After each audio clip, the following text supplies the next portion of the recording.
집에서 혈당 낮추는 20가지 비법. 선착순 무료 발송해드립니다. 여러분들의 당뇨 졸업을 위해 당뇨스쿨의 핵심 비법만 모았습니다. 지금 신청하시면 7일간 문자로 보내드립니다. 댓글에 있는 링크나 아래 번호로 지금 바로 신청하세요. 안녕하세요. 당뇨인들의 당뇨 졸업을 돕는 당뇨스쿨의 한의사 이혜민입니다. 오늘은 여러분들이 당뇨를 어떻게 하면 졸업할 수 있을지 항상 고민이 많으실 텐데 방향을 잘 설정해야 되거든요. 그 방향을 설정할 때 고려해야 할 두 가지를 말씀드리려고 해요. 인슐린 저항성뿐만 아니라 분비도 중요합니다. 이런 내용인데요. 정말 중요한 내용이기 때문에 어디서도 들을 수 없는 이야기 지금부터 시작하겠습니다.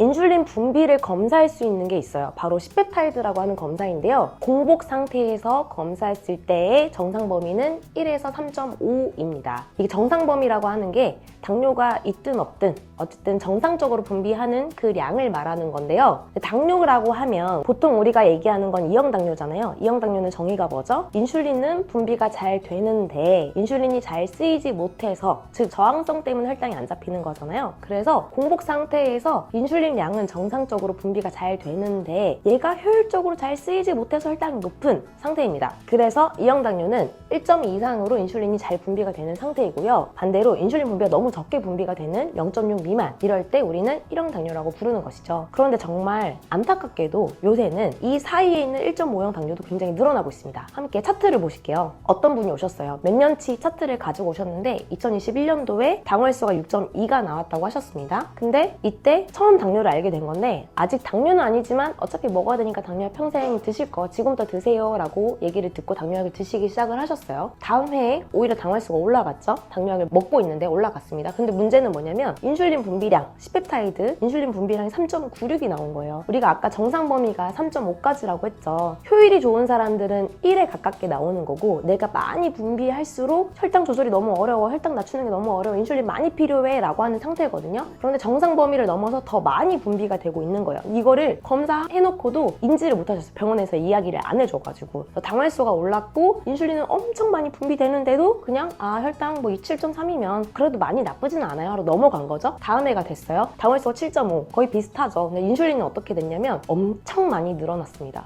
췌장이 엄청 혹독하게 일을 하고 있는 거예요. 이분이 나중에 어떻게 되셨냐면 최근에 저희 한의원에 오셨는데 10.8이 됐고요. 인슐린 양이 줄었습니다. 2023년에 비해서 6.37에 비해서 줄어들었죠. 그러니까 췌장이 너무 혹독하게 일을 하다가 나 이제 못하겠어. 혈당 잡으려고 7점면 만들려고 이렇게 열심히 일을 했는데 혈당도 잘 안 잡히고 나 이제 더 이상 너무 과로해.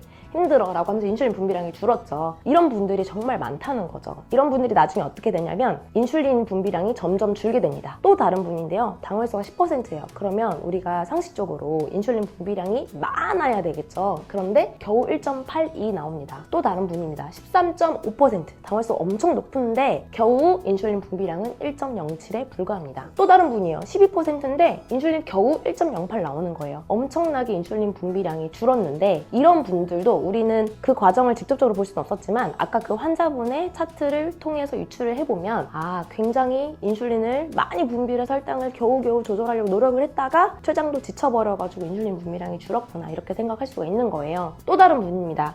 8.9%예요. 굉장히 높기는 하죠. 아까 그분들만큼 아니지만 높습니다. 그런데 인슐린 분비량이 어떻게 됐죠? 뚝 떨어졌어요. 췌장이 더 지친 거죠. 8.4, 8.1 나오신 분인데 이분도 0.22 0.6 미만이면 1형 당뇨에 속한다고 했잖아요. 분류상으로는. 그래서 어쨌든 이분은 8점대에 어울리지 않는 너무 적은 인슐린 분비량이 된 겁니다. 그래서 제가 오늘 말씀드리려고 하는 게 크게 두 가지인데요. 하나는 인슐린 저항성 낮추는 거 굉장히 중요하죠. 근데 이것만이 다가 아니다. 왜냐면 막상 검사해보면 나는 몰랐지만 당활수만 재서 몰랐지만 인슐린 분비량이 너무 적은 경우가 많다는 거죠. 그래서 인슐린 저항성만 중요한 게 아니라 분비량도 반드시 체크를 하시고 분비량이 적다면 혹은 절대적인 양이 적은 것뿐만 아니라 당활수 수에 비해서 적은 것도 마찬가지. 아까 보셨죠? 그런 경우에는 인슐린 분비량을 늘리는 그런 방향성도 같이 잡으셔야 된다는 거죠. 그래서 인슐린 저항성뿐만 아니라 인슐린 분비량을 늘리는 것까지 같이 항상 알고 계셔야 되겠습니다. 이걸 잘 모르세요. 의사분들도 얘기 안 해주시고 환자분들은 더더욱 모릅니다. 꼭 알고 계셔야 됩니다. 그렇다면 췌장이 지쳐서 인슐린 분비량이 잘 안 나올 때 방법이 없을까요? 양방에서는 보통 췌장이 인슐린 분비량이 이렇게 적게 나오면 방법이 없어요. 이거는 어떻게 되돌릴 수가 없어요 라고 얘기를 하는데 실제 저희가 치료를 해보면 그렇지 않습니다. 인슐린 분비량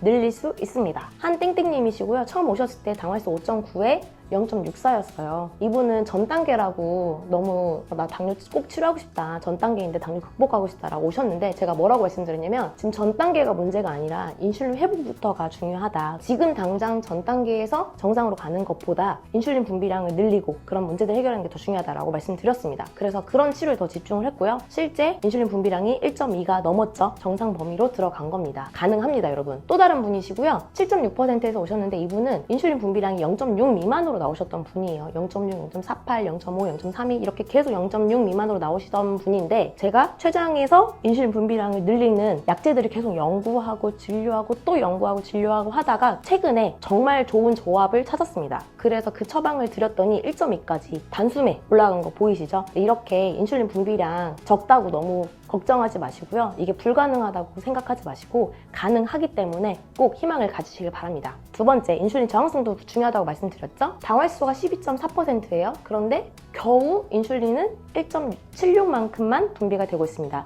당화혈소에 비해서는 인슐린이 적게 분비가 되는 거죠. 그래서 이분 같은 경우는 인슐린 저항성을 해결하는 거 인슐린이 적게 나오지만 이게 최대한 효율적으로 인슐린이 작용을 해서 당화혈소가 낮아질 수 있도록 인슐린 저항성 해결하는 것도 중요하겠고 더 이상 췌장이 지치지 않도록 췌장이 인슐린 분비량을 늘릴 수 있도록 하는 그런 치료가 두 가지가 같이 병행을 했어야 했고요. 그래서 이분 같은 경우는 한 2개월 조금 지나고 나서 7%까지 쭉 떨어지고 5.3%가 돼서 당뇨를 졸업하셨던 분입니다. 그렇다면 인슐린 분비량을 늘리기 위해서 어떻게 해야 할까요? 우리 저항성에 대한 이야기는 많이 했으니까 오늘 분비량을 늘릴 수 있는 생활 습관을 말씀드리도록 하겠습니다. 첫 번째, 탄수화물 제한은 안 됩니다. 내가 너무 탄수화물을 적게 먹으면 췌장에서 인슐린 별로 필요 없구나 해서 인슐린 분비량도 줄입니다. 그래서 탄수화물 너무 극도로 제한하는 거 절대 안 되고요. 두 번째, 췌장이 인슐린도 분비하지만 소화효소도 분비를 하거든요. 그래서 내가 밥도 먹고 간식도 먹고 밥도 먹고 간식도 먹고 하면 췌장이 쉴 수가 없어요. 그래서 간식을 최대한 안 먹고 밥 위주로만 드시고 간식은 최대한 줄이거나 안 먹는 게 좋습니다. 그래야지 췌장이 쉴 수 있는 시간을 확보를 하는 거예요. 그리고 생각 줄이기는 뭐냐면 췌장이 한의학적으로 감정과 관련이 있는데 각 장기들은 감정과 관련이 있거든요. 근데 췌장은 생각과 관련이 있어요. 그래서 내가 너무 생각이 많고 너무 예민하고 너무 신경 많이 쓰면 췌장도 쉽게 지친다 이렇게 생각하시면 됩니다. 그래서 감정적으로는 생각을 줄이는 연습 꼭 하셔야 되겠고 췌장도 힘을 낼 수 있으려면 충분한 휴식과 수면이 필요하겠죠. 그래서 잠 잘 자고 너무 과로하지 않고 운동 너무 많이 하는 것도 췌장이 지치는 요인이 될 수 있어요. 그래서 이 네 가지를 꼭 기억하시고 실천을 하셔야겠습니다. 그리고 실제 인슐린 분비량을 늘리는 약제들도 있어요. 여주, 황기, 고삼 등등의 약제들이 있는데요. 제가 이런저런 약제를 계속 연구하고 진료하고 하다 보니 가장 최상의 조합을 찾았습니다. 그래서 내가 일단 인슐린 분비량을 검사해봤는데 인슐린 분비량이 적다면 이런 약제들 한번 차로 끓여서 드셔보시고 그리고 이런 생활 실천들 해보시고 그래도 안 되면 꼭 한의원으로 오십시오. 인슐린 분비량이 너무 줄어들고 이게 너무 장기화되면 이걸 되돌리기가 너무 오래 걸리거든요. 그래서 모든 치료는 지금이 가장 빠르다 이렇게 생각하시면 되겠고 여러분의 췌장이 인슐린 분비량을 더 늘릴 수 있도록 할 수 있기 때문에 꼭 한의학적 치료를 고려를 하셨으면 좋겠습니다. 한의학적 치료에 대한 문의는 1644-5178로 해주시면 되고요. 오늘 했었던 이야기 꼭 잊지 마시길 바랍니다. 인슐린 저항성도 중요하지만 인슐린 분비량을 늘리는 것도 중요하다. 그래서 평소에 당화혈소만 검사하지 마시고 인슐린